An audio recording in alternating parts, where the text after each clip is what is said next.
जी अस्सलाम वालेकुम नाज़रीन। आज हम सर्वे के सिलसिले में जो है तरंडा मोहम्मद पनाह आए हुए हैं। यहाँ पे हमने एक दोस्त के डेरे पे जो है स्टे किया हुआ है। ये आप देख रहे हैं, यहाँ पे सुबह का जो मंज़र है इंतहाई खूबसूरत है।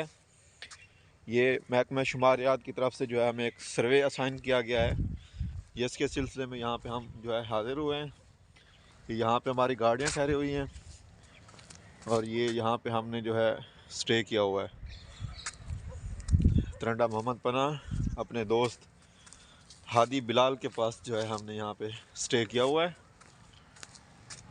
ये हमारी गाड़ियाँ खड़ी हैं सर्वे के लिए। जी यहाँ पे हमने स्टे किया हुआ है, रात की तरह हमने स्टे किया है। अभी हम थोड़ी देर के लिए